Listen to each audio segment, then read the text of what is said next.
Comenzamos esta sesión del curso de Introducción a la Odontología, que estará dividida en dos partes.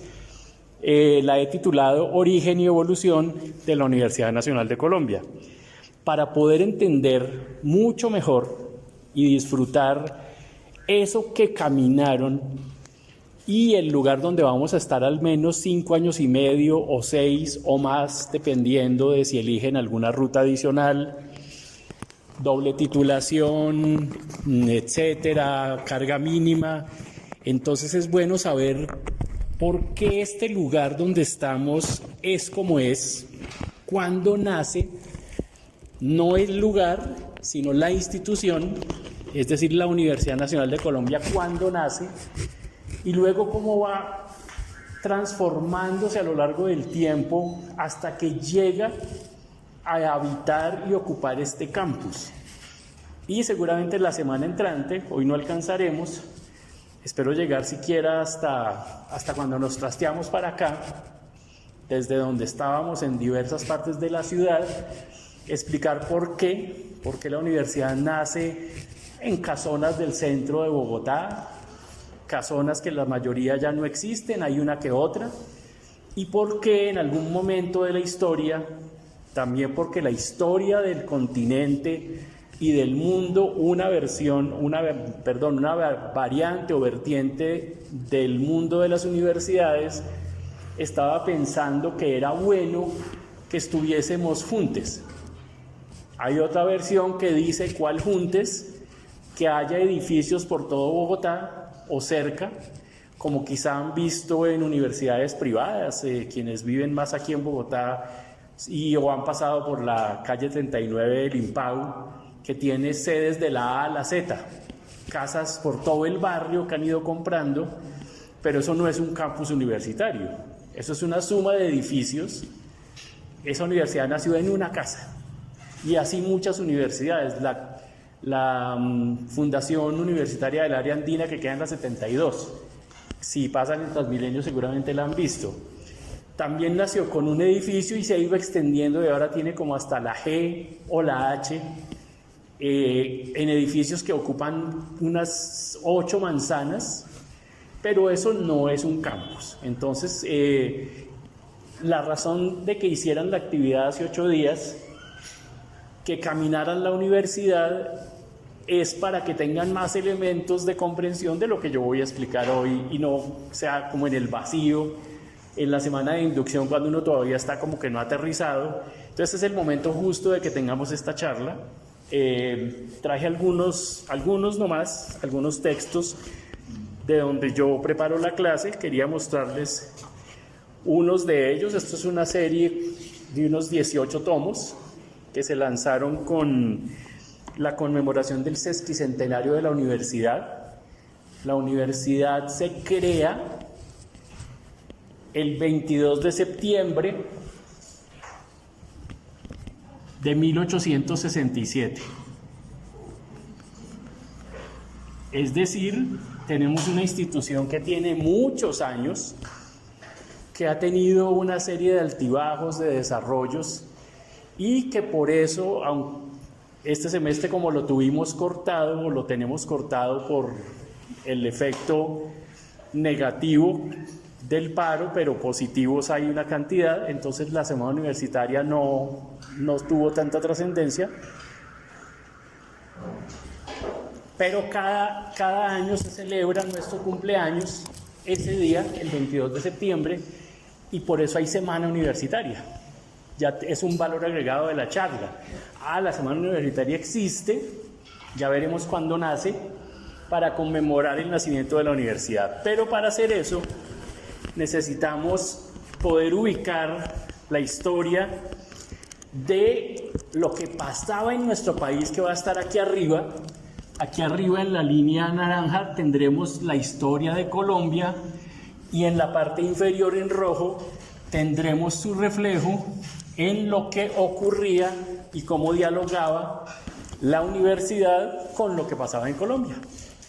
Porque la universidad es una consecuencia directa de cómo se estructura la sociedad colombiana antes de la independencia, pero en particular en los años que siguieron a la independencia, y vamos a comprender por qué se hizo de esa manera y no de otra, porque la historia la hacen los hombres y mujeres que en su momento estuvieron ahí para tomar decisiones, y esas decisiones implicaron que aún existamos y que tengamos esta belleza de campus que cada día, claro, se ha ido poblando de nuevos edificios, pero que veremos como en algún momento era una utopía que se soñó, arquitectónicamente simétrica. Por supuesto, terminó consolidándose con la imagen aérea del búho, pero su origen inicial era como una rueda de bicicleta con radios que emergen hacia el exterior, pero ese proyecto no se concretó. Vamos entonces a mirar algunas fechas importantes. Vamos a poner aquí unos hitos. El primer hito va a ser el movimiento que surgió por todo el continente, el movimiento independentista, y lo vamos a ubicar, como bien sabemos o recordemos, básicamente entre 1810 y 1819. Lo que hoy es Colombia, que ya veremos que hacía parte de un territorio mucho más grande. En el pasado hacíamos parte del virreinato de la Nueva Granada. Es el primer territorio en el continente que se independiza de la corona española. Ojo, dije en el continente, porque el primer país en proclamar su libertad de una potencia imperial conquistadora fue Haití.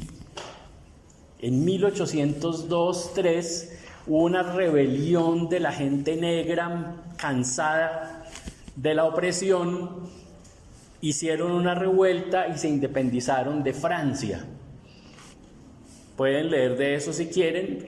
Les tocó después asumir una cosa espantosa, que fue la reparación de millones de la moneda que fuera en su época, reparaciones a Francia, porque dijo, bueno, les doy la libertad, pero pues me perjudican, entonces páguenme una compensación. Lo digo porque ahora veremos cómo en algún momento el Libertador se va para Jamaica.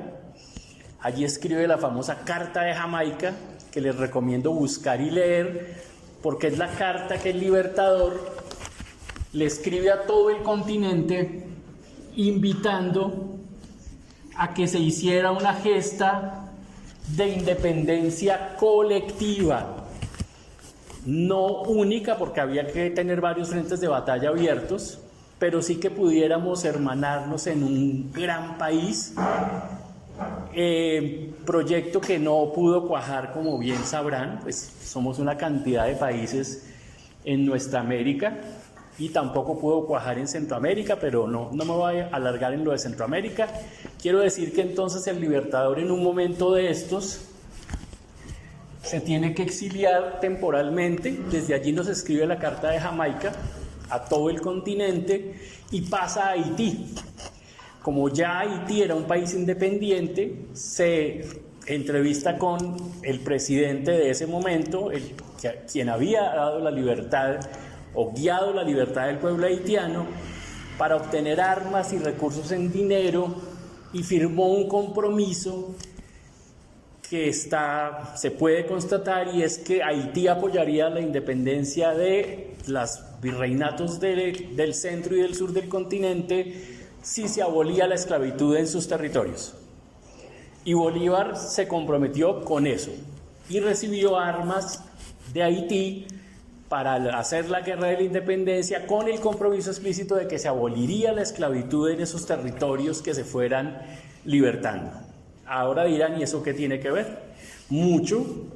Primero, porque le estaba pidiendo apoyo a un pueblo negro, a un pueblo afro-caribeño, y querían el compromiso porque Colombia era un país donde los españoles o los criollos de alcurnia, sobre todo del sur de la región, lo que hoy es el departamento de Nariño, Cauca, Ecuador, y hacia arriba también el Valle del Cauca, eran colonos esclavistas. Es decir, su manera de construir la riqueza la hacían basada en el trabajo esclavo, y por eso esas provincias, en especial lo que veremos es que Popayán y la oligarquía de esa región, hago un paréntesis para decir que las posturas políticas de algunas figuras políticas hoy del centro democrático, exclusivamente casi, como la senadora Valencia y la senadora Cabal, son herederas de esas familias esclavistas. Y entonces me dice, entiendo mejor por qué los discursos que tienen, porque vienen de herencias de familias que construyeron sus fortunas basadas en la esclavitud. Entonces, la Carta de Jamaica, no voy a tener el tiempo suficiente de mencionar todo este periodo, pero la idea es como que si alguien queda inquieto, lo revise, lo repase. Sabemos que esta primera fecha es más un acto simbólico que se da en la Plaza de Bolívar, conocida por todos, me enredé, con la famosa excusa del florero del comerciante Llorente. Y se agita y se declara y se firma la independencia. Se firma en la casa del arzobispo, pero rápidamente el arzobispo traiciona ese acuerdo y se produce la reconquista, y luego empiezan las batallas en serio, en forma, que van a cuajar en la independencia de todos los países del resto del continente, pero tendremos que esperar hasta 1819, en la batalla del Pantano de Vargas, que es donde definitivamente se desmorona la resistencia de los pacificadores. Imagínense la figura que le habían dado los pacificadores enviados por España, entre ellos Pablo Morillo y Juan Sámano, españoles aliados del virreinato. Producido entonces la independencia, tenemos el nacimiento de la República, que como todo nacimiento, pues va a estar atravesado por dolores, por alegrías, en nuestro caso por muchos dolores, por las divisiones internas. Había facciones de los líderes independentistas que querían ciertas cosas y otros querían otras. Se habían unido frente a el enemigo común, el invasor español, pero una vez liberados y liberadas, salen los intereses propios de esas aristocracias y empiezan a entrar en conflictos. Básicamente, para no hacerlo tan extenso, se producen dos variantes, dos grupos de estos próceres libertarios, casi todos hombres, pero sabemos que había mujeres, muchas detrás del proceso, y muchas de ellas fusiladas antes de que se obtuviera la independencia, como Antonia Santos, como todas y todos los comuneros, en fin, cientos y cientos de vidas que fueron entregadas para que esto se pudiera llevar a cabo.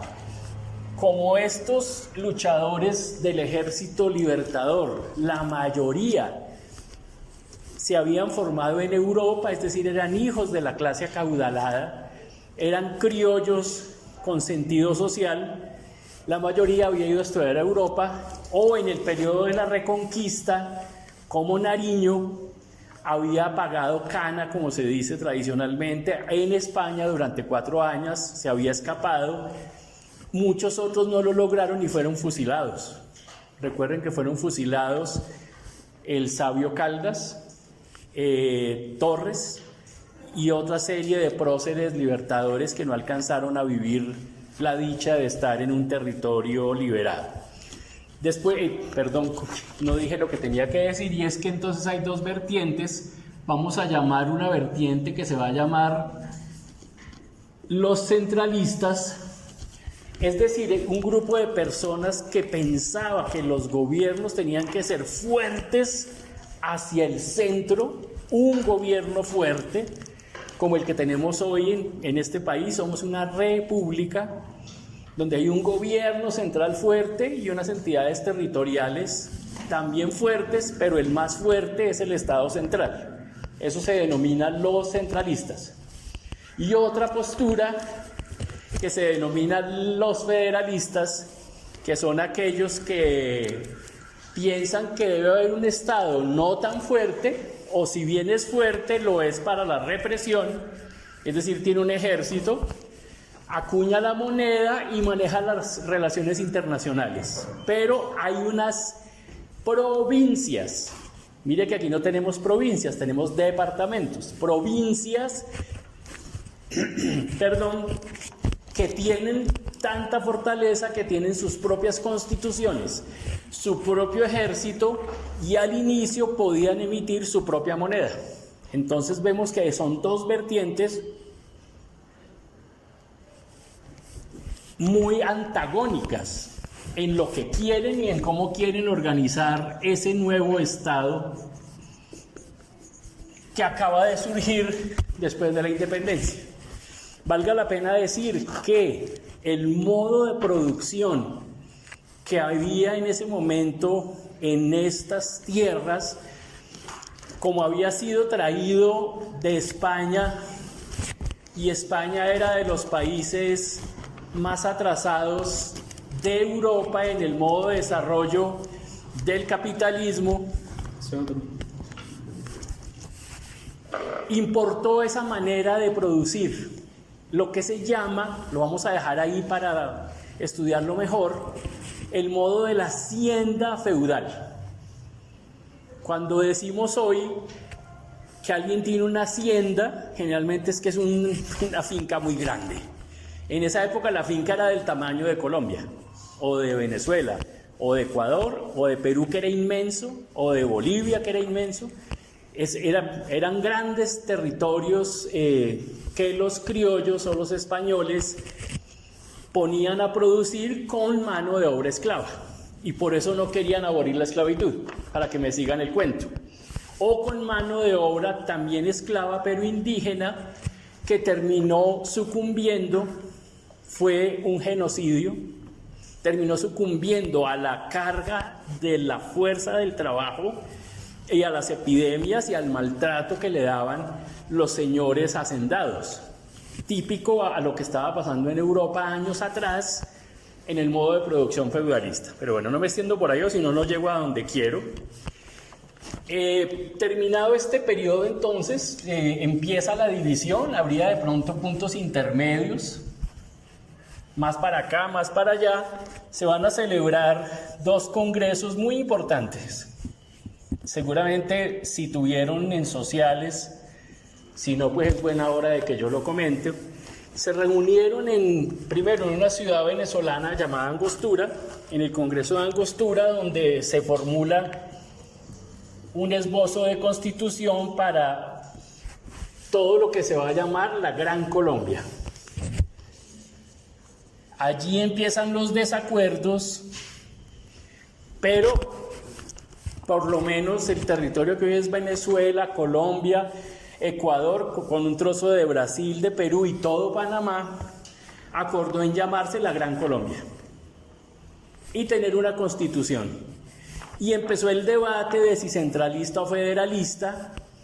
Bolívar era más del tipo centralista. Él pensaba, necesitamos un Estado muy fuerte, ojalá de toda América Latina, pero al menos de este grupo grande que él ayudó a liberar directamente con las batallas. La independencia del Virreinato de La Plata y del Perú, pues no la hablaremos aquí, pero fue de la mano de otros libertadores y ellos y ellas se organizaron de manera diferente y no se quisieron sumar a este proyecto. El Congreso de Angostura, que produjo su constitución, y el Congreso, ya en Colombia, de Cúcuta, que redactó una nueva constitución. Es decir, cada que se reunían los próceres libertarios, o libertadores, perdón, para no confundirlos con la corriente de Milei, había nuevos acuerdos y se promulgaban nuevas constituciones. más centralistas o más federalistas. Si Bolívar por alguna razón había tenido que irse, como en el caso de Jamaica, pues entonces Santander, que es la otra figura icónica, Santander era más representante de las facciones federalistas y de toda la confianza de Bolívar, pero se separaban en esto. Cuando Bolívar se ausentaba, pues Santander hacía valer su poder y él decía la Constitución debe ser federalista, es decir, tendremos que tener provincias muy fuertes, etcétera, etcétera. Entre tanto, el Libertador dice, bueno, sigamos aquí organizándonos, y baja, libera Ecuador, libera Perú, y el último país que él libera es Bolivia. Y solamente este fin de semana, preparando esta conversación, en uno de los textos que leí, Bolivia se llama así por Bolívar. Lo aprendí este fin de semana. Bolivia, Bolívar. Como el país honró, llevando el nombre de él, Bolívar instauró una constitución centralista con un estado muy vertical y con una persona al frente que casi tenía rasgos, después lo podemos precisar, de dictador. Cuando se dice dictador, todo el mundo lo asume con sangre, muertos. En este caso es dictador, es que se hace lo que se dice desde el centro.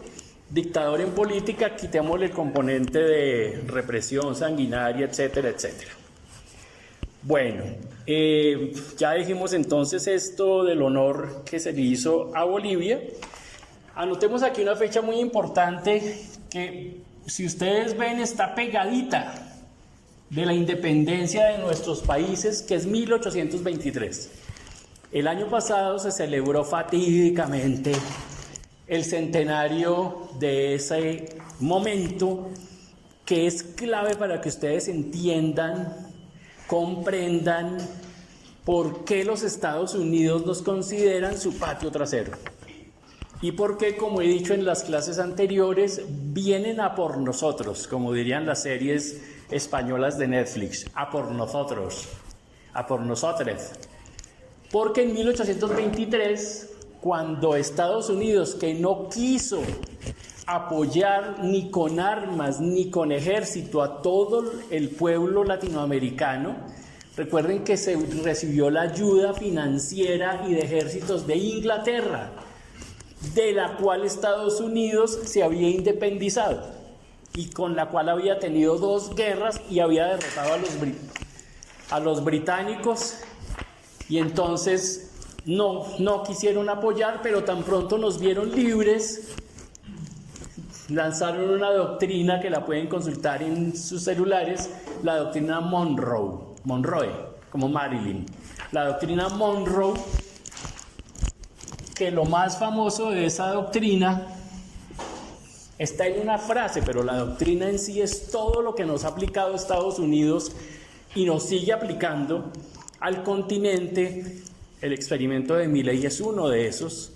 La instalación de las bases militares a lo largo y ancho del planeta, pero sobre todo en América Latina, es reflejo de esta doctrina, que decía América, ellos creen América para los americanos. O sea, todo lo que está de Estados Unidos para abajo es de ellos. O si lo decimos más elegante, va a ser su área de dominio geopolítico, y se pelearán a dentellada limpia con el que intente intervenir. En este caso, que había sido Inglaterra, dejaron que Inglaterra financiara, apoyara, pero cuando ya fuimos libres, ahora sí dijo, vengan para acá, yo les hago los empréstitos, les hago tales y tales cosas. Y ya veremos más adelante también cómo, cuando no se puede por las buenas, pues lo harán por las malas, como nos roban Panamá en 1902, 1903. Lo voy a anotar de una vez aquí para no olvidarlo, porque ya dije que esa gran Colombia incluía Panamá, era parte de Colombia. Pero después veremos, de una vez, que como aquí era el punto donde era la distancia más corta entre el Atlántico y el Pacífico, desde esa época ya los estadounidenses querían construir un canal interoceánico en ese territorio o en Nicaragua, pero en Nicaragua era mucho más ancho, aunque hay un gran lago en la mitad, pero la distancia a construir es más larga y la distancia a recorrer es más larga. Entonces dijeron Panamá. Además hay una serie de ríos que acortan, entonces tenían el ojo puesto en eso y cuando llegó la hora nos lo arrebataron, fomentaron una revuelta de los criollos panameños que eran una élite muy educada y con mucho dinero, por obvias razones, porque por ahí pasaba mercancía desde hacía tiempo que cruzaba el Istmo en mulas o en lo que fuera y pasaba del Atlántico al Pacífico. O sea, era una oligarquía criolla muy, muy rica. Entonces, América para los americanos, es decir, para los estadounidenses, para no confundir. Empiezan unas crisis de gobernabilidad en eso llamado la Gran Colombia y rápido las élites de Venezuela primero y de Ecuador después rompen con el postulado de unión y se disuelve la Gran Colombia y se acordó que la deuda inmensa que se había contraído en millones de dólares con Inglaterra para que nos diera armas, uniformes, soldados, comida, etcétera, se pagaría proporcional al tamaño del país. Entonces Colombia era así grande, mucho más grande que lo que es hoy, entonces porque incluía no solo Panamá sino hacia abajo toda una parte que luego perdimos contra Brasil y contra Perú. Entonces le tocó una masa de deuda más grande que lo que le tocó a Venezuela o a Ecuador. Bueno, siguieron entonces pasando estas cosas. Bolívar, muy decepcionado porque no lograba cumplirse su sueño, muy peleado con Santander y los federalistas. Recuerden ustedes que él durante un tiempo se asume como dictador para poder llevar a cabo unas tareas misionales del Estado, pero sufre el famoso atentado del que hemos oído hablar. Si van y visitan ahora en Navidad y suben por la calle donde está el Teatro Colón, esa calle también está la Cancillería, que se llama el Palacio de San Carlos, y ahí se ve la ventana y está la placa conmemorativa por donde se nos cuenta que saltó el Libertador cuando lo estaban, seguramente por el otro lado de la manzana, estaban entrando a asesinarlo. Él huye, se escabulle por los riachuelos, logra llegar al río Magdalena en una aventura terrible y navega hasta Santa Marta, donde se retira y muere. Muere y no puede ver lo que siguió pasando, y entonces vamos a continuar aquí con el momento posterior a la disolución de la Gran Colombia. Vamos a poner aquí unas reformas profundas que se hicieron en 1850. No tengo el tiempo suficiente, pero podemos en enero, cuando volvamos, o en otro momento, profundizar en que una vez que se partieron las repúblicas, empezaron al interior de cada una conflictos entre los diferentes generales, casi no había generalas, generales del Ejército Libertador, que se iban a sus territorios, por ejemplo Antioquia, que era al principio pequeñito, el Cauca, que era enorme porque abarcaba toda la región del sur de Colombia y toda la Orinoquía y la Amazonía. El Cauca de hoy es esto, el Gran Cauca de la época era esto. Aquí estaba Brasil, aquí Venezuela, aquí Ecuador, aquí Perú y aquí el resto del país. Cauca era el departamento más grande del país y era tierra de esclavistas. Entonces había muchas disputas territoriales y había guerras civiles todo el tiempo. Guerras civiles, guerras civiles, guerras civiles. Cuando un bando ganaba, si eran centralistas, reformaban la Constitución, que en este caso era la Constitución para todo el país. Cuando ganaban los federalistas, igual dividían el país en provincias y le decían a cada provincia: redacte su Constitución. Era un ir y venir entre constituciones. Llegamos a tener 13 constituciones antes de la de 1886, que fue la que duró más tiempo y que es la que va a ser reemplazada por la Constitución que nos rige actualmente, que la estoy poniendo aquí hacia el final, para que miren que duró muchos años, esa Constitución del 86 hasta el 91. Y aquí en cambio tuvimos 13 o 14 constituciones porque cada guerra terminada era una nueva carta constitucional que se redactaba. Para este momento, aunque otros autores dicen que desde antes lo había, formalmente nacen los dos partidos tradicionales de este país. Primero había nacido el Partido Conservador. ¿Qué conservaba? ¿Qué quería conservar? La herencia española, la religión española, los valores españoles, la tenencia de la tierra, el derecho a la esclavitud, aliados por supuesto con la Iglesia Católica. Ese era el Partido Conservador. Entonces cuando uno dice hoy que alguien es conservador o que esa postura es conservadora, está haciendo alusión a eso, a que quiere unos ideales del pasado y que tienen mucho de autoritario y de posesión de la tierra, de poco respeto a los derechos y una creencia en el catolicismo que no se discute. Mientras que el Partido Liberal, vamos a ubicarlo por aquí, nace el Partido Conservador y aquí nace el Partido Liberal. ¿Por qué los puse ahí? Porque aunque Bolívar ya había muerto, el legado del pensamiento de Bolívar, distinto a lo que sucede en Venezuela, aquí lo recogen son los conservadores. Es una paradoja extraña. Pero usted va a la casa de cualquier político conservador y atrás tiene una pintura de Simón Bolívar. Y ellos reivindican la figura de Bolívar y su postura centralista.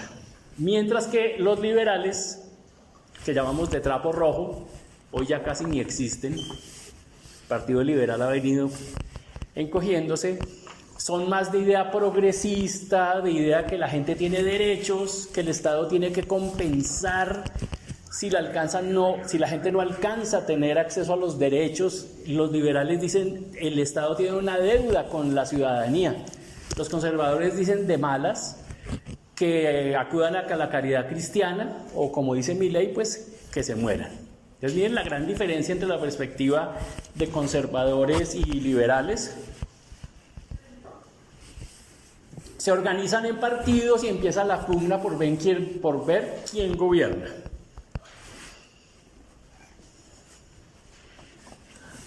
Vamos a decir un par de palabras frente a quienes apoyaban al Partido Liberal. Como su nombre lo dice, también tendremos que estudiarlo más a fondo.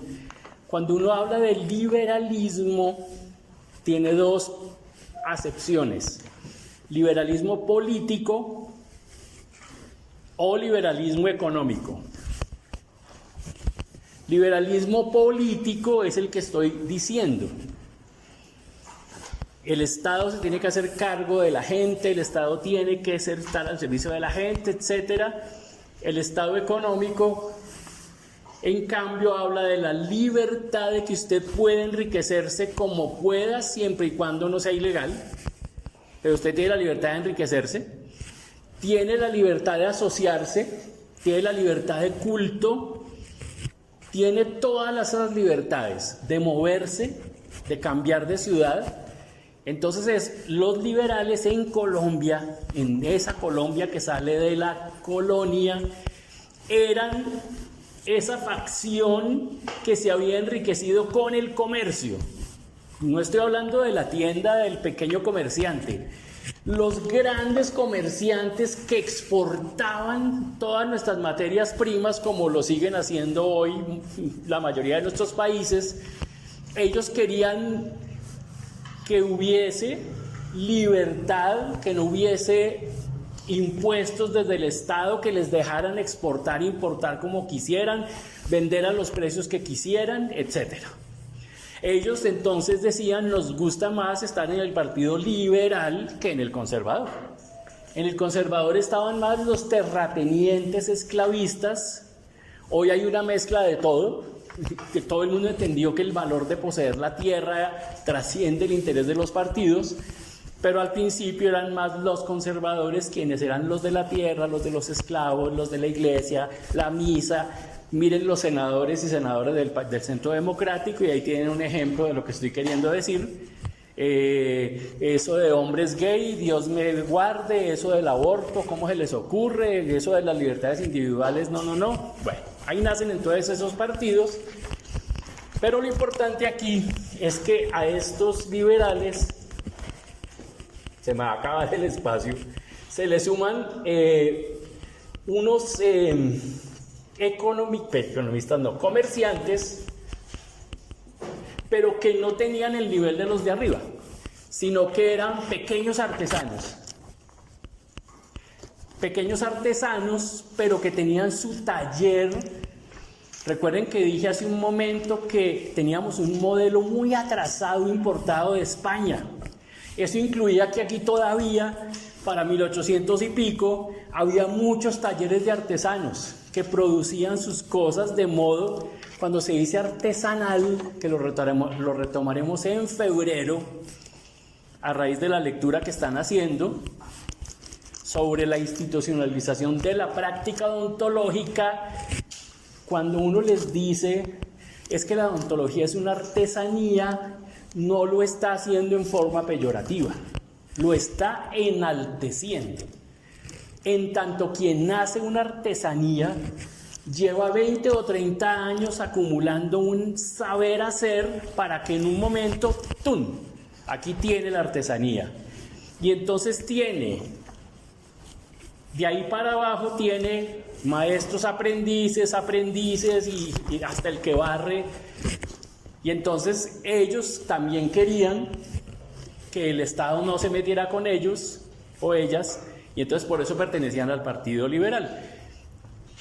Facciones que después o casi siempre habían estado una en contra de la otra, porque los intereses de estos no son iguales a los de estos. Este preámbulo es para decir que en esta época, todavía no llegamos aquí, en estos acuerdos se produce una inconformidad de los artesanos en este periodo y se produce una revolución que se conoce así. Y hay libros enteros, tesis doctorales, de maestría, todo lo que quieran, de la revolución de los artesanos.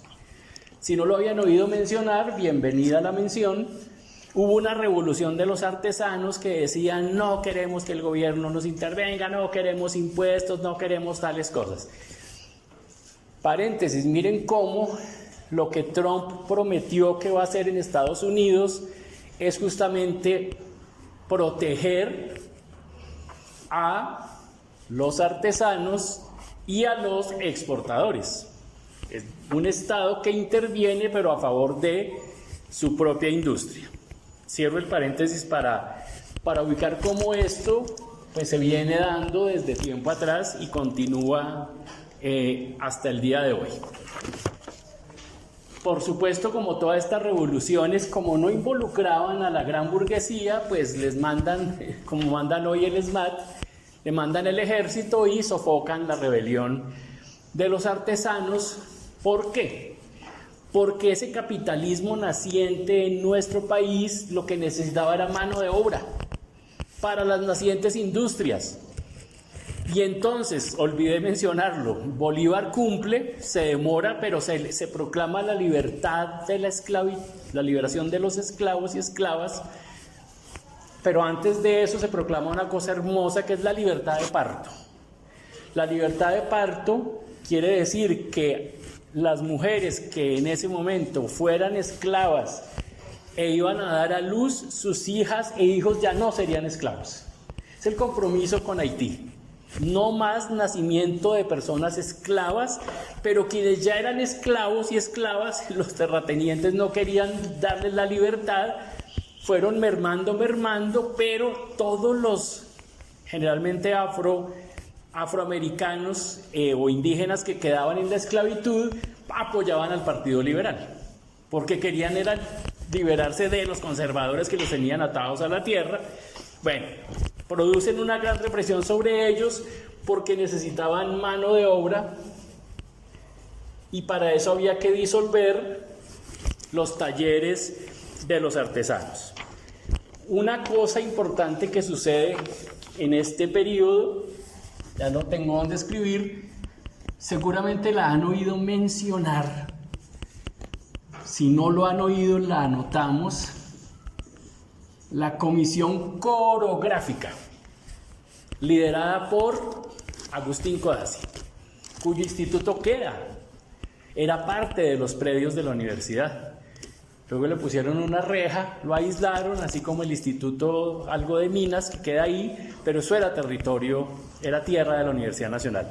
Agustín Codazzi entonces lidera un equipo para poder ir, como ya somos libres, necesitamos conocer palmo a palmo cómo es nuestro territorio, dónde están las fronteras, dónde están los ríos, hasta dónde llegamos.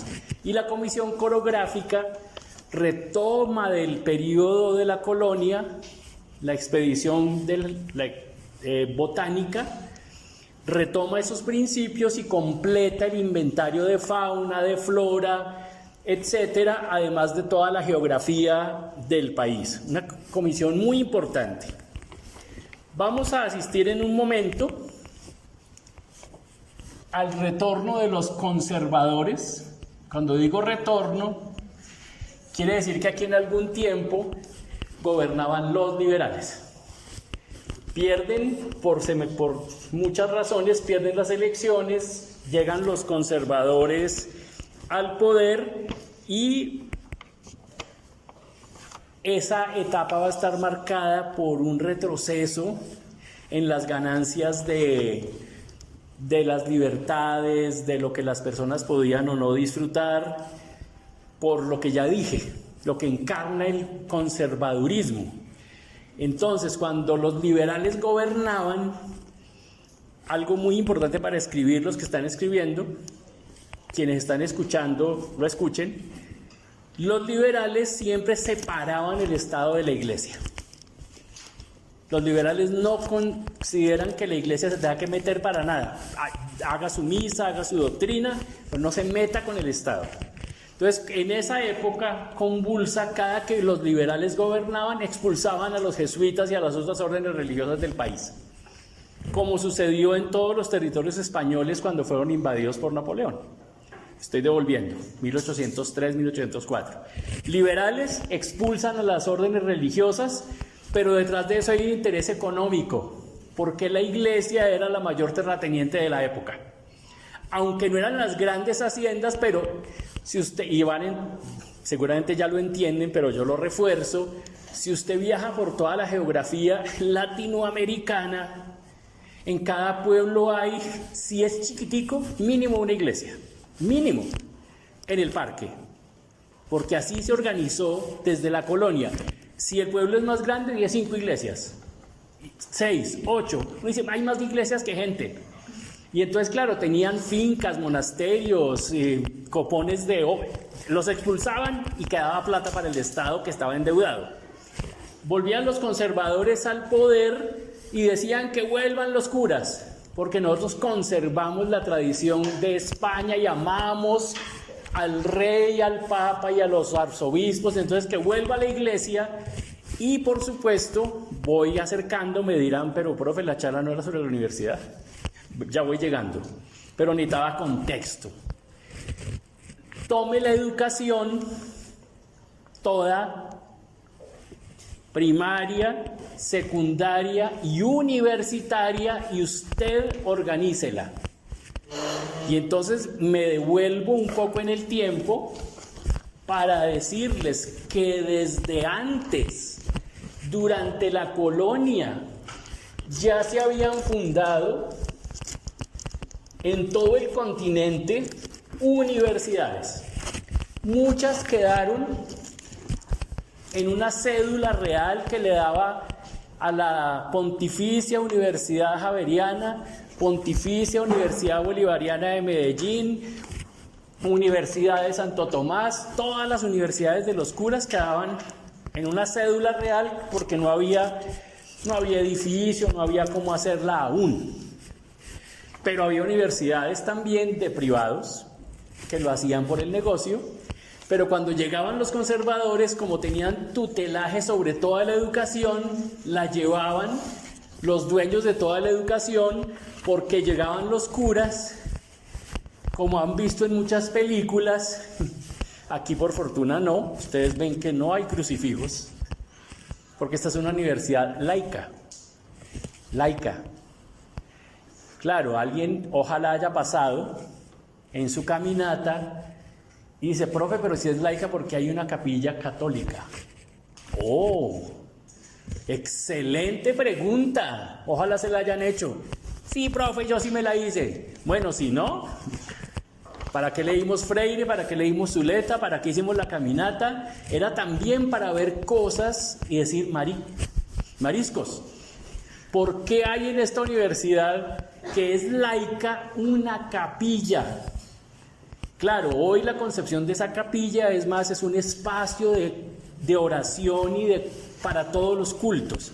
Claro, creo que tiene un mural divino, no sé si tiene una cruz arriba, sí todavía la tiene, bueno, pero decir que hoy es un espacio de culto donde puede ir cualquier persona con cualquier profesión de fe, pero luego, hecha esta primera aclaración, ya van a intuir por qué, pero uno dice, otra vez mariscos, mi comida preferida, ¿por qué en esta universidad hay una iglesia? Es por esa herencia de que si llegaban los conservadores, los curas tutelaban. Pero más adelante y más importante, es porque cuando pasaba eso, el ministro de Educación de los conservadores era el arzobispo de Bogotá. ¿Cómo nos quedó el ojo? El arzobispo de Bogotá automáticamente, cuando llegaban al poder los conservadores, era el arzobispo de Bogotá. Y a esa Universidad Nacional, que estaba en varios edificios, como dije al inicio, del centro de Bogotá, él se sentaba, así más gordo que yo, con la cruz de oro aquí, él se sentaba en el consejo, el que conocemos hoy como el Consejo Superior Universitario. Miren la importancia del contexto histórico para entender esta universidad a la que han llegado. El arzobispo se sentaba porque era el ministro, o si no era el ministro, era cuando él llegaba, presidía el Consejo Superior Universitario. Y no me lo va a creer, aquellos y aquellas que me están mirando, tenía que autorizar los libros y los programas de clase de la universidad, incluida esta, la Universidad Nacional de Colombia, que recuerden que fue fundada en 1867. Y ahí llegan los curas y dicen, qué pena, como si yo tuviera que pasar el programa de este curso y el arzobispo me lo mira y me tacharía todo. No habría curso. Y entonces había crucifijo, había de todo y se metían en todos los curas. No se podía hablar de higiene, no se podía hablar de cuerpo, no se podía hablar, pues si no se puede hablar de higiene y de cuerpo, ¿de qué nomás se puede hablar? No se puede hablar de sexualidad. Y entonces eso interfiere con las carreras que en la universidad están tratando de enseñar temas relacionados con eso, en particular nuestra área grande, el área de la salud, tiene que conocer el cuerpo. Y si los curas prohíben hasta que se muestre el cuerpo, pues entonces condenan el anfiteatro, condenan la disección, condenan aprender sobre los cadáveres, condenan aprender sobre la fisiología, condenan que se hable de enfermedades, hoy las llamamos así, enfermedades de transmisión sexual. No se puede hablar de educación. Entonces, bueno, entiendan el contraste de estar en una universidad laica, de estar en otra universidad que se denomina confesional o privada, pero con unos intereses religiosos enormes. Entonces, a ver si no perdí yo el hilo. Ya, estos conservadores entonces imponen al arzobispo en la Universidad Nacional y entonces no hay libertad de cátedra. porque los programas son revisados y censurados por el arzobispo o sus delegados. Y los libros, si yo traía un libro a clase, yo no lo podía traer como traigo yo este libro. Tenía que pasar por un comité que lo revisaba y me decía si yo podía o no usar este libro en la universidad. Es decir, cuando los conservadores gobernaban, la universidad se devolvía a la Edad Media, y cuando los liberales llegaban decían: qué pena, señor arzobispo, córrase un poquito. Tampoco lo podían sacar del todo, porque acuérdese que la institucionalidad era frágil, había guerras cada 2 por 3. Pero cuando está este periodo de la restauración conservadora, pues la Universidad Nacional se achica. Los conservadores pensaban que no tenía por qué haber una universidad nacional, que eso era peligrosísimo, que eso envenenaba las mentes, los discursos de los y las jóvenes, que les presentaba ideas terroristas, comunistas, era la palabra así que más les producía terror. Y entonces se prohibía la asociación, se prohibía la discusión, y entenderán ustedes que en una universidad así no hay debate, no hay posturas distintas en la argumentación y no hay libertad de expresarse como lo hacemos aquí, con algunas restricciones que ojalá alcance hoy, si no la próxima semana. Tampoco podemos hacer aquí lo que nos dé la gana, pero hay libertad de cátedra, libertad de enseñanza, con sus pros y sus contras. Bueno, dejemos a los conservadores ahí gobernando ese tiempo, y lleguemos, rápidamente vuelven y triunfan los liberales, que van a estar en el gobierno casi 20 años, de 1863, mire, solo pasan 13 años, a 1885. Si son perspicaces, me corrí un poquito, pero saben por qué aquí va a aparecer lo que había borrado. Llega el momento de más radicalismo liberal que había existido hasta el momento. O sea, llegan los liberales rojos, requete rojos. Habían estudiado en Europa y conocían las corrientes socialistas, socialdemócratas y algunos escritos de lo que se llamaba el socialismo utópico, etc. Entonces eran bien radicales, fortalecen por supuesto las ideas liberales y proclaman una nueva constitución que se llama la Constitución de Río Negro, Antioquia. Luego de eso, les dura poquito la Constitución de Río Negro, proclaman una nueva constitución,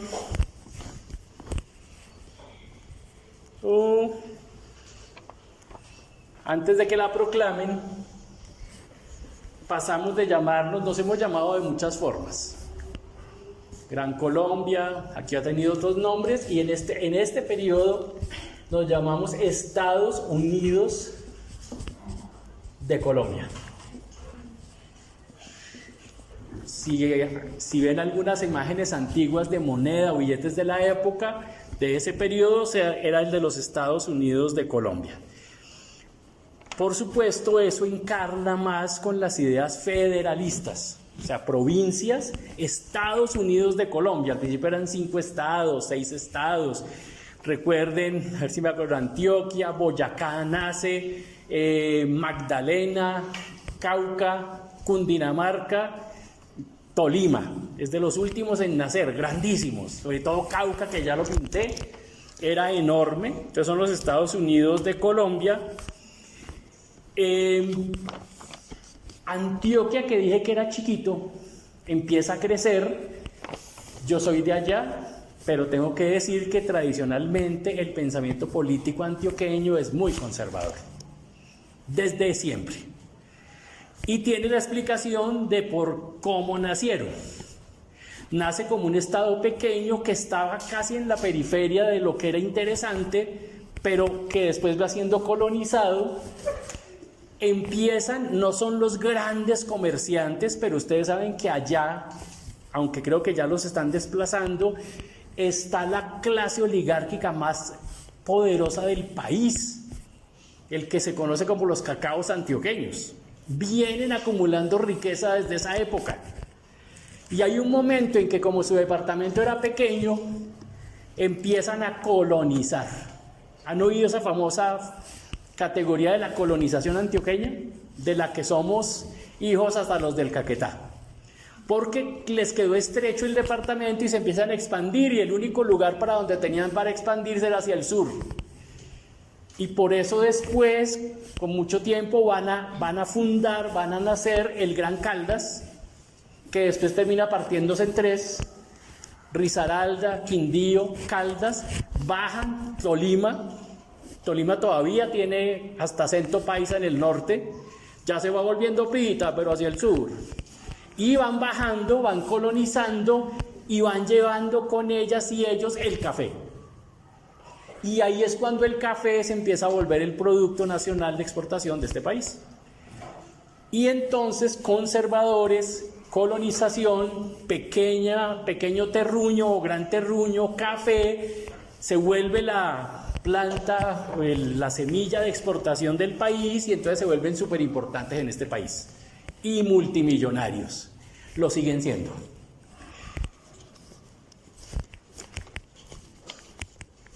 Terminado este periodo que estamos mencionando de los Estados Unidos de Colombia, hecha esa colonización antioqueña, ese fortalecimiento económico, entra en crisis ese radicalismo liberal. Ese radicalismo se divide en dos: los liberales ultra del trapo rojo y los liberales que se decían moderados.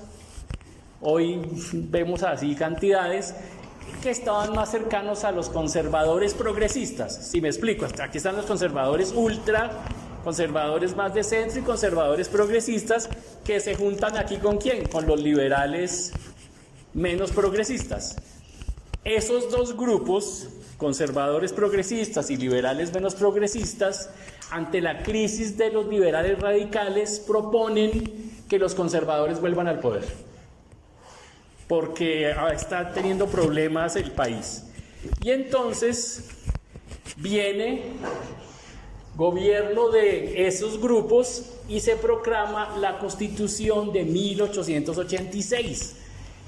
Elimina a los Estados Unidos de Colombia, porque recuerden que fue presidencia del cartagenero Rafael Núñez, pero redactada por Miguel Antonio Caro.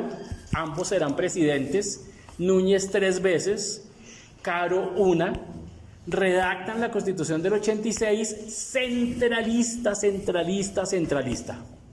veces centralista. ¿Y cómo seremos de conservadores en Colombia, que duró más de 100 años? Finalmente esa Constitución del 86.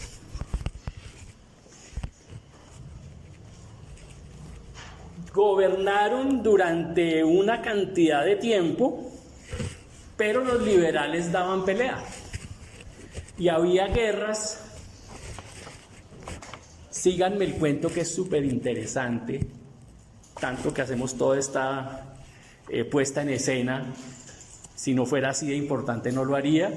Entiendo que puede, para la audiencia que nos escucha o para la gente presente aquí, no ser tan interesante, pero les juro que tiene mucho de interés para entender lo que pasa en el mundo hoy y aquí en Colombia. Ya vamos a llegar, no es inmediato. Se oponen entonces a esos conservadores y el presidente cartagenero manda el ejército, derrota a los liberales radicales. Los liberales radicales se esconden, vuelven y salen, y llegamos al conflicto de esa época más sanguinario. La guerra de los 1000 días, conocidísima. Bueno, por lo menos hasta mis abuelos hablaban todavía de ella.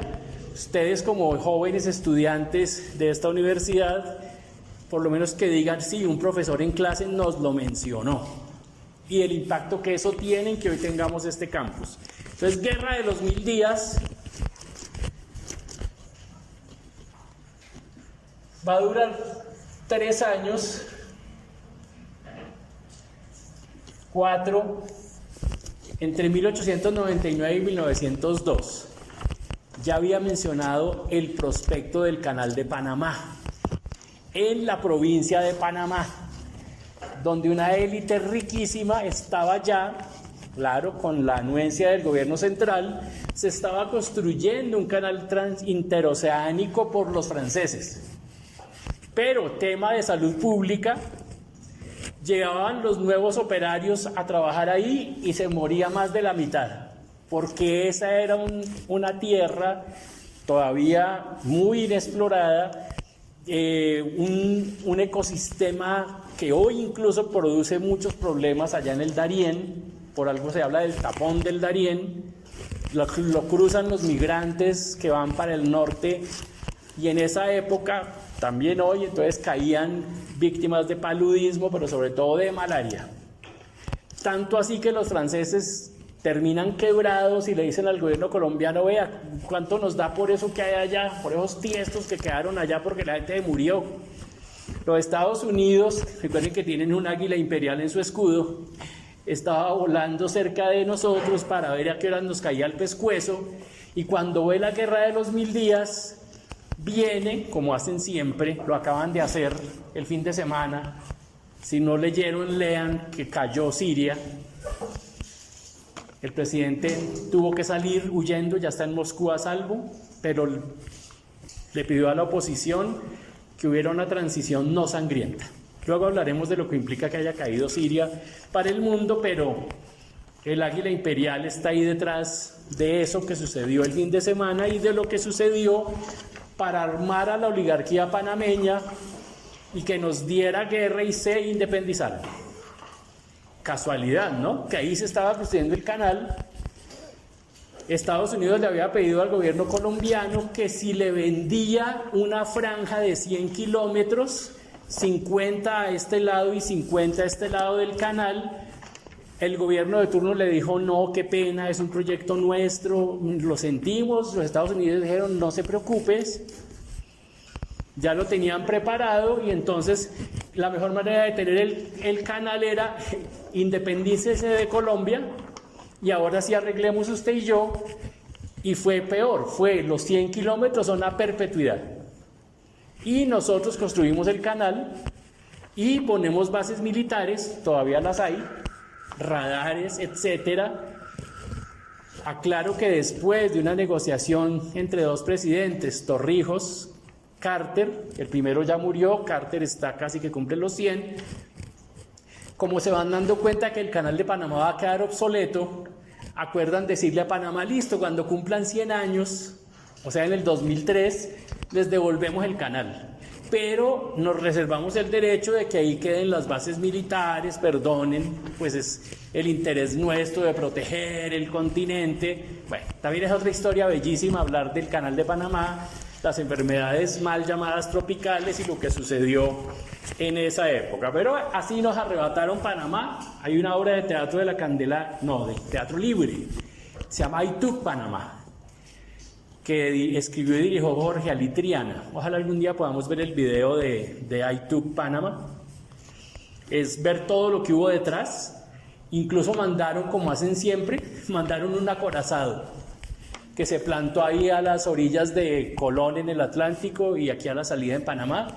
Ellos siempre mandan un portaaviones a que se marrano así grande que se acomode para cuando están negociando. No sale la negociación, ahí tengo los cañones de largo alcance para persuadirlos de que negocien conmigo. Bueno, Núñez, que ya dije, con Caro, que eran muy cercanos a los conservadores, entonces mediaron, la universidad seguía su curso, ponían el arzobispo, venía lo de la censura, no había libertad de cátedra, y se va a instalar aquí lo que se conoce como la República Conservadora. Hay también cientos de tesis, libros. Aquí un profesor muy reconocido. Esa República Conservadora va a durar de 1900 a 1930. pero ya venían gobernando desde aquí. Solo que con toda propiedad entre 1900 y 1930 los conservadores están en el poder, los liberales no huelen nada, ningún puesto, nada. Y básicamente promueven un modelo agroexportador y lo que les digo, una idea de universidad que no debate, que no está frente a los problemas de la nación, por la manera que tienen ellos de entender la educación.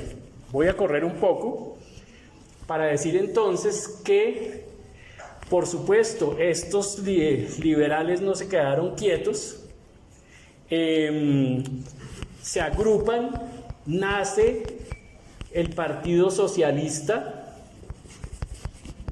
en el que militaba María Cano. Si no saben quién es María Cano, hay que buscar. Hay una película no tan buena, pero buena. Se le llamaba La Flor del Trabajo. Era una luchadora, recorrió el país organizando sindicatos, huelgas, junto con su compañero afectivo y político, al que asesinan. A ella la encarcelan muchas veces y bueno, se organiza el Partido Socialista. Y de ahí se va a derivar, ante tanta persecución y represión, nace el Partido Comunista de Colombia, unos pocos años aquí, se llama el PCC, Partido Comunista de Colombia.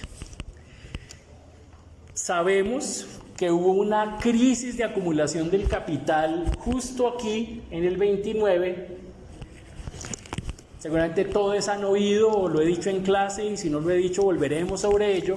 Hay una gran crisis de acumulación del capital y se caen todas las bolsas del mundo, pierden mucho dinero los capitalistas, se suicidan, se tiran de sus edificios y caían como unas plastas allá en la Quinta Avenida o en la Cuarta o en la Sexta. Ahora no se suicidan, hacen otras cosas, le piden ayuda al Estado y el Estado viene y los rescata. Pero en esa época, con esa crisis, como nuestro gobierno era agroexportador y dependía de que lo que vendía, pues entra en una crisis y los liberales aprovechan y téngale, se presentan a las elecciones, los conservadores se dividen. Mire que cada que un partido llega dividido a las elecciones, pierde. Y no aprendemos. Llegan divididos a las elecciones y los liberales llegan con un candidato que tiene el nombre del aeropuerto de Medellín ciudad, Enrique Olaya Herrera. Es el primer presidente liberal después de la República Conservadora. Vamos a escribirlos aquí. Enrique Olaya Herrera. De esos liberales formados, como dije, también en Europa, con ideas progresistas, pero acabando de salir de 40 y pico años de dominio conservador, donde el arzobispo era el que se sentaba en el Consejo Superior Universitario, el primer presidente liberal que llega no puede de la noche a la mañana, lo que no ha podido hacer nuestro actual presidente, no se lo dejan hacer. ¿Quiénes? Los del Parlamento, que para ese momento, cuando llega Enrique Olaya Herrera, eran casi todos conservadores. Entonces no le dejan hacer las reformas que el Partido Liberal quería. Síganme el discurso, que ya estamos por llegar. Es que ojalá llegue, profe, algún día. Empieza a hacer unas reformas, pero todavía no puede hacer todo lo que el liberalismo le prometió a la gente en campaña. Enrique Olaya Herrera va a gobernar del 30 al 34. Si ya están haciendo la lectura que quedó en el aula Classroom, se van a quedar al final un rato con nuestro querido Giancarlo para precisar dudas que tengan sobre cómo entregar la presentación de PowerPoint, y sobre esa lectura está propuesto que la reseña se entregue el último día que salimos a vacaciones, pensando en su salud mental. Pero tranquiles, hagan su reseña, pero ese tema lo recogeremos en febrero. Entonces hay tiempo de volverla a leer para que se sientan tranquiles y en lugar que estén en la piscina pongan la lectura para tramar que están estudiando. Y que alguien diga, uy, venga, ¿qué está leyendo? Uy, qué cosa tan interesante. Porque discutiremos eso, la institucionalización de la ontología, pero el año 32 es un año clave para nosotros, porque se funda, se le da el nombre, se hace un decreto y nace esto, la Escuela de Odontología. No nace aquí, estábamos por allá en la 11 con Desi, bueno, en el centro, pero en ese gobierno nace la Facultad de Odontología, que se va a adscribir a la Universidad Nacional de Colombia. ¿Qué querían los liberales? Querían, ahí ven, al principio dije que había dos grandes corrientes de cómo se presenta una universidad. Muchos edificios en muchas partes de la ciudad o del país, o varias sedes con lo que se conoce como el campus. Esto le decimos el campus, o la ciudad universitaria. Cuando yo era estudiante, las busetas tenían aquí al frente, en lugar de decir Germania, decían ciudad universitaria. ¿Por qué? Porque en la 45, que hoy ya no se ve, la buseta bajaba en lo que hoy es donde entran caminando hacia el León de Grey, donde están las chazas. Ahí había una U de la 45, la buseta daba la vuelta y había un paradero, y ahí se bajaban les y las estudiantes de la época, y la buseta seguía otra vez para arriba. Entonces uno, cuando quería venir aquí, buscaba una buseta que decía ciudad universitaria. Cuando vayan a México, porque hay que ir a México, antes de ir a Teotihuacán o después, tienen que ir a la ciudad universitaria. Queda uno apabullado. Esta es una ciudad universitaria así. La ciudad universitaria de la UNAM es así, tan grande que tiene 12 rutas internas de microbuses, porque la gente no puede movilizar, y claro, salen todas a una estación de metro especial, que es la última estación del metro que llega hasta ahí. Tienen que ir allá algún día, a la UNAM, Universidad Nacional Autónoma de México, que nace como nace esta, solo que nosotros somos más chiquitos, o más chiquitas, si hablamos en femenino por la universidad. Bueno, Enrique Olaya Herrera hace algunas cosas. Después viene Alfonso López Pumarejo,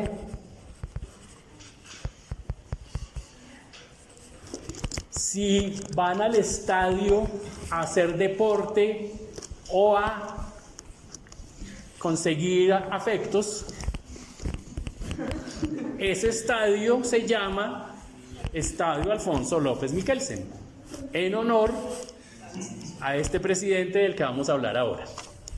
Si no sabían que en el estadio es un espacio de afecto, se los digo para que lleven con ustedes el preservativo, 2 o 3, porque puede uno encontrarse una grata sorpresa, y entonces mejor que lo cojan a uno prevenido y no desprevenido.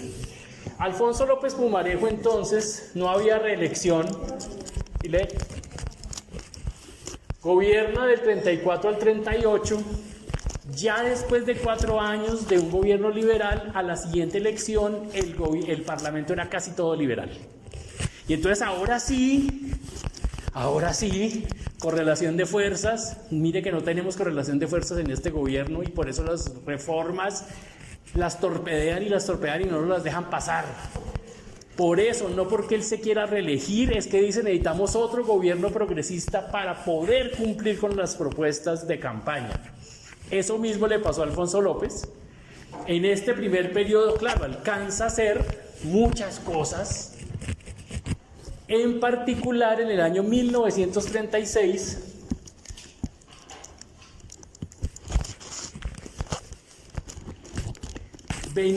se venía estudiando desde el 29, 30, 31. Varias propuestas de una universidad nacional. Ese tema es súper interesante. Ocupa esos 2 primeros volúmenes, de esos 18 o 20. ¿Cómo es que nace este campus? Ya la universidad había nacido. ¿Qué era parte de la Universidad Nacional?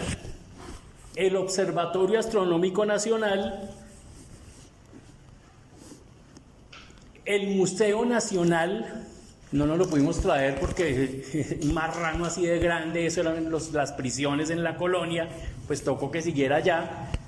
Las facultades estaban regadas por el centro, y el Hospital San Juan de Dios, que inauguran mañana. El primer edificio lo inauguran mañana, ya remodelado, terminado. íbamos a hacer la visita con otro grupo, pero pueden ir a hacer la visita guiada al Hospital San Juan de Dios porque ahora es otra vez nuestro, es decir, de la Universidad Nacional de Colombia. Pero desde esa época, el viejo hospital, todo eso se juntó y en un decreto todo eso pasó a ser la Universidad Nacional de Colombia, incluida la Escuela de Odontología que estaba por allá en el centro, la Facultad de Medicina y otras facultades. Traje esto para quienes nos oyen, no lo ven, pero le podemos poner fotos a la animación. Eran las escuelas originarias. Estos son libros modernos, pero recrean, se llama facsímil, algo que recrea cómo lucía. Escuela de Medicina, Escuela de Literatura y Filosofía, Escuela de Ciencias Naturales, una belleza esto que hay aquí, Escuela de Artes y Oficios, no lo tenemos más hoy, y Escuela Nacional de Bellas Artes, Escuela de Ingeniería, Escuela de Jurisprudencia. ¿Por qué estas escuelas? Porque los liberales entendían que la fuerza de trabajo de un país se tiene que cualificar. Y entonces querían abogados, ingenieros, arquitectos y artistas para construir las viviendas del futuro, y aquí se formaba, o en esa época se formaba, gente que no tenía título profesional, pero aprendía a hacer algo, fundidor, tallador, etcétera, y por eso se llamaba Escuela de Artes y Oficios, hilandero, tejedor, zapatero. Los viejos artesanos los recoge la universidad. Ciencias naturales, literatura y filosofía, y medicina, que después de un tiempo va a absorber a odontología y a las que absorbe hoy, nutrición, las terapias. Enfermería estaba en otra parte, formaban auxiliares de enfermería para que luego, si quisieran, se podían presentar y terminar con el título de enfermera profesional. Pero estas eran las facultades originales de nuestra universidad, pero desde el 32 se empezó a pensar: necesitamos una universidad como la que nos soñamos los liberales, es decir, un campus donde estemos todos juntos. El interés de esta charla es enorme, es entender por qué estamos aquí y por qué hemos defendido esto con las uñas, con los dientes, con la sangre, con la vida, como vieron quienes tenían en su paso las placas conmemorativas. En el 29 una gran marcha y una gran represión, y cae el primero de los estudiantes que recordamos, que se llamaba Gonzalo Bravo Páez, que es asesinado un día, y claro, al siguiente año se conmemora su muerte y ¡pum!, matan otros 3, otros 4, pero bueno, en el 29 también eso hace que el gobierno conservador caiga, mata a los estudiantes de la Universidad Nacional. Obviamente no estábamos aquí todavía, estoy diciendo que la importancia de que estemos aquí es mayor de lo que creemos. Si estuviéramos por allá en una casa garaje estudiando odontología y no nos viéramos con nadie más, no seríamos lo que vamos a ser, en lo que se van a convertir, en lo que se han convertido todos quienes han pasado por este campus, precioso, hermoso. Y entonces estos liberales contrataban a los mejores arquitectos, a los mejores planeadores urbanos, y en un principio la universidad, atente al tablero, se pensó, has tomado fotos, se pensó en una estructura que agrupara 6 radios que equivalen uno a cada facultad de las que mencioné. Las 6 facultades originales, le falta una, estarían en una casi estrella. Aquí habría edificios, aquí habría circulación, otros edificios, pero si usted miraba desde el aire se veía una irradiación, es decir, la universidad es el centro que irradia el conocimiento a la nación. Una metáfora. De lo que aquí sucediera adentro, se irradiaba para el país. En el acta de constitución de esta ciudad universitaria se estudian varios diseños, se aprueba el dinero y se dice tiene que estar lejos de la ciudad, no tan lejos, pero no dentro de la ciudad como estaba.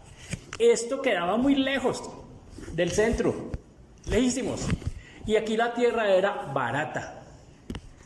La nación compra estos predios que incluyen, como ya dije, Ingiominas, el Agustín Codazzi, todo lo que hay abajo y donde está toda esa urbanización Rafael Núñez.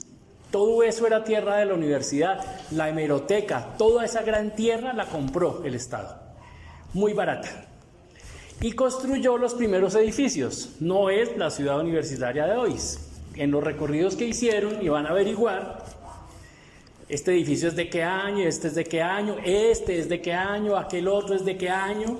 Al principio nace con unos poquitos, después de que este plano no es aprobado, se presenta un nuevo plano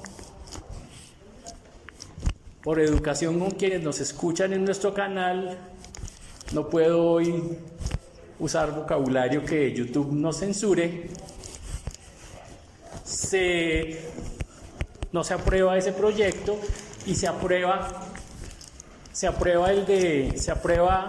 el que está arriba, que es el famoso. Pensé que había de pronto aquí metido la pata.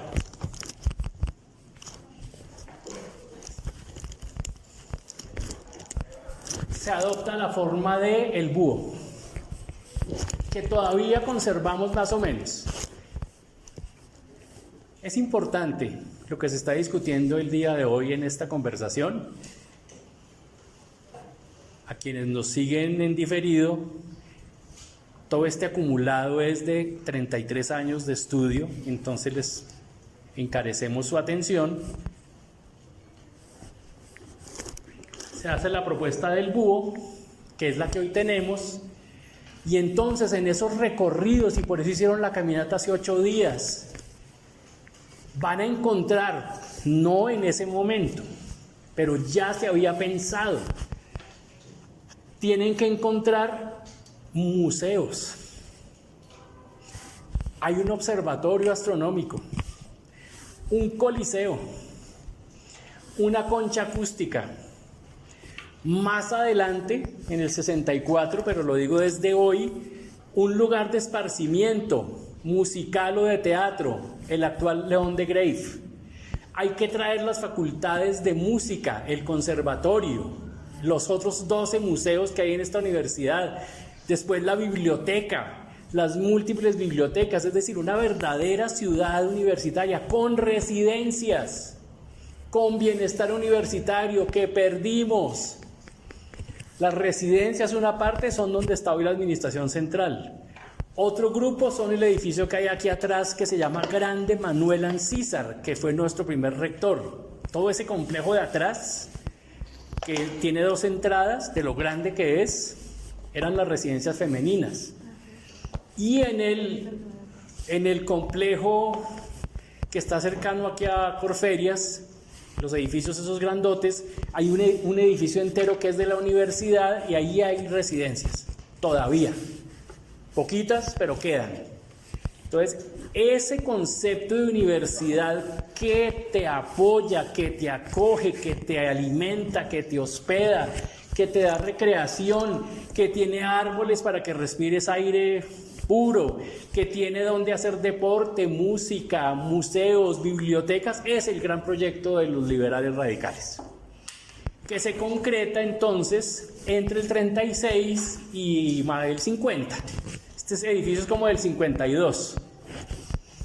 Tarda 20 y pico de años esto en consolidarse, entonces tenemos anfiteatros, clínicas de animales, había establos, es decir, entender lo que significa el campus universitario para un país es fundamental. Y es por eso que hicimos la caminata y es por eso que hacemos esta conversación de hoy y que haremos la de la semana entrante cuando nos detengamos a estudiar las reformas que ha habido. Primero la reforma Patiño, en honor al gran médico que falleció hace unos pocos años, rector de la universidad en el 64, año en que yo nací, que propone una gran reforma y impulsa más el concepto de campus. Y en febrero, que tenemos programadas 2 visitas a la universidad, a la Biblioteca Central, un grupo hará el taller de búsquedas bibliográficas, pero el otro grupo hará, ambos lo harán, solo que alternados. Un día la mitad hace un tour, mientras la mitad hace otro. A la semana o al día que sea siguiente cambian. Y quienes hagan el tour de la universidad se van a deleitar porque ya han tenido estas conversaciones y entienden por qué nace esa biblioteca y por qué en el último piso hay toda un ala que es la donación de la colección privada del doctor José Félix Patiño. Es decir, tenemos un piso, medio piso, dedicado al gran reformador de esta universidad y entendemos por qué se articula la universidad visualmente desde encima en la Plaza Che, con un auditorio, Premio Nacional de Arquitectura del 73. Tienen que entrar al auditorio, la entrada es libre desde esta rectoría y desde este gobierno de Petro y desde este impulso a que la universidad vuelva a devolver cosas. Al frente tienen la gran biblioteca y la torre de rectoría. La rectoría antes era abajo en el Coliseo. De eso hablaremos dentro de 8 días. Hacemos unos spoilers como en las películas de Marvel. Y para que vengan, para que se antojen, y a nuestros escuchas para que vean la segunda parte de este audio-video en otro momento, que serán la reforma Patiño, años 64-66, la reforma Mocus, se le dice así con respeto por el apellido del rector, que es más o menos del año 89, 90, 91, y la última, menos favorable, muy regresiva, que será la reforma, la última reforma, que es la del año 2008, que es la reforma que actualmente nos rige. Entonces, si ustedes ven lo que hemos hecho hoy, el esfuerzo de síntesis, de poner el contexto histórico del país, políticamente, económicamente y de surgimiento de la universidad, es lo que se denomina, y así fue, así está siendo, una clase magistral. Clase magistral, como sucedió hoy, solamente habla la persona que tiene en su cabeza, que ha juntado el conocimiento y lo presenta, espero, de una manera ordenada, sencilla. Que sea sencilla no quiere decir que sea profunda, y el grupo atentísimo como estuvieron, santos y santas, escuchando la información. Eso es una clase magistral donde no hay pregunta, no hay respuesta, no hay interrupción. Vamos a ir terminando, pero les recuerdo que nos busquen para la próxima entrega de esta charla que hemos titulado Origen y Evolución de la Universidad Nacional de Colombia, del periodo colonial a las reformas actuales. Bueno, muchas gracias.